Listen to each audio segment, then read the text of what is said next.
सोबत असेल जाणीव। रोखोक बातम्यांसाठी पाहत राहा जाणीव मराठी। होऊ दे जाणीव। लाईक करा, शेअर करा आणि सबस्क्राईब करा आपल्या हक्काचे चॅनल जाणीव मराठी।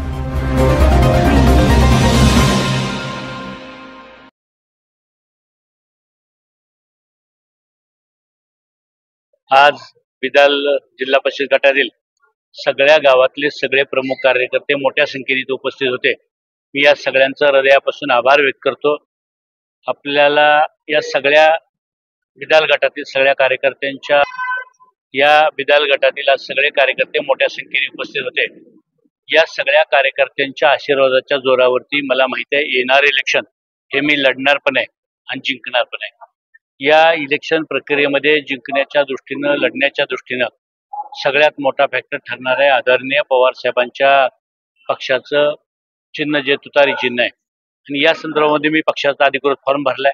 आदरणीय पवार साहेबांना 3-4 वेळा सगळ्या खटाव तालुक्यातल्या कार्यकर्त्यांसह भेटून मला उमेदवारी द्यावी आणि मी सक्षमपणे कसं लढू शकतो आणि कसा जिंकू शकतो याचा पूर्ण आढावा दिलेला आहे। आणि आदरणीय पवार साहेबांकडे सगळा आढावा आहे, त्यांचा स्वतःचा सर्वे आहे।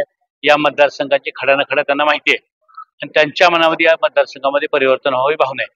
त्यामुळे मला माहिती आहे की एक जिंकणारा उमेदवार तरुण चेहरा या सगळ्याचे निकष ठेवून किंबहुना मागच्या कालखंडामध्ये त्यांनी एवढा वेळ थांबा, पुढच्या वेळी आम्ही तुमचा विचार करू जे काही सांगितलं होतं या सगळ्याचा विचार करून पवार साहेब मला नक्की उमेदवारी देतील आणि तुतारीच्या चिन्हावरती मी नक्की विजय होईल आणि माझ्या या सगळ्या जमलेल्या कार्यकर्त्यांच्या अंगावरती नक्की गुलाल पडेल याचा मला पूर्ण खात्री आहे। 100% आपण बघताय या लोकप्रतिनिधी या पाण्याच्या प्रश्नावर सगळे इलेक्शन लढले आल्यापासून, पण आज सुद्धा आपण बघतोय हा जो सगळा भाग आहे 32 गाव आहे जी उत्तरमान मधली ही सगळी गावं पाण्यापासून वंचित आहेत आणि या गावातल्या लोकांना नेहमीच स्वप्न दाखवायचं काम केलं जातं। आता इलेक्शन आलं, आता बघा आचारसंहिता लागायच्या आधी 4-8 दिवसात आणखी काही नाटक केलं जाईल। नाटकं करायची आणि मतं घ्यायची याच्याशिवाय काही केलं नाही। तुम्ही म्हणाल की अनिल देसाई तुमचं काय विजन आहे, आता प्रश्न तुम्ही विचारला। आपल्याला आठवत असेल मी 2003 सालामध्ये जो असाच भाग आहे उत्तर मान जसा आहे तसं मान तालुक्यातले 16 गाव होती जी पाण्यापासून पूर्ण वंचित आणि साधारण समुद्र सपाटीवरती फार उंचाव असणारा जो भाग होता की जो या बिजवडीपेक्षा उंच असणारा भाग आहे जो विरळी खोरा आहे, माझं वरकुटे मलोडी गाव आहे। या गावातल्या 16 गावातल्या लोकांना मी 16 दिवस रस्त्यावरती घेऊन बसलो। शेवटी सरकार हे कुठल्या असू द्या गेंड्याच्या कातडीत असतं, आई सुद्धा रडल्याशिवाय पाजत नाही। आत्ताचे लोकप्रतिनिधी सरकारचं गोडवं गायच्या दृष्टीनं काम करतायत।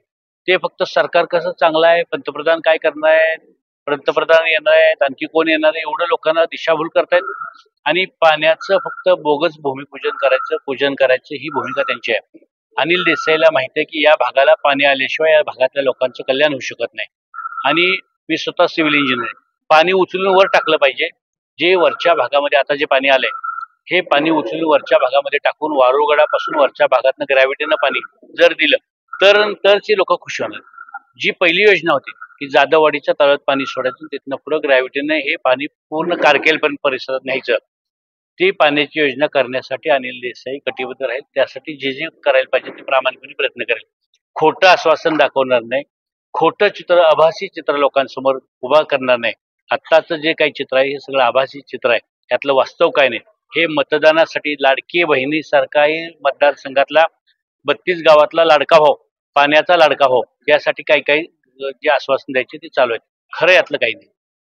अनेकदा ते म्हणले की मी विधानसभा लढवणार नाही, उत्तरमधल्या बांधावर पाणी पोचण्याशिवाय शेतकऱ्यांचा इथं कारखाना होईल असं त्यांनी आश्वासन दिले, याबद्दल काय नाही? जे बोलले ते आता त्यांनी पाळावं आणि जर त्यांनी नाही पाळलं तर यावेळी जनता त्यांना घरी बसवल्याशिवाय राहणार नाही।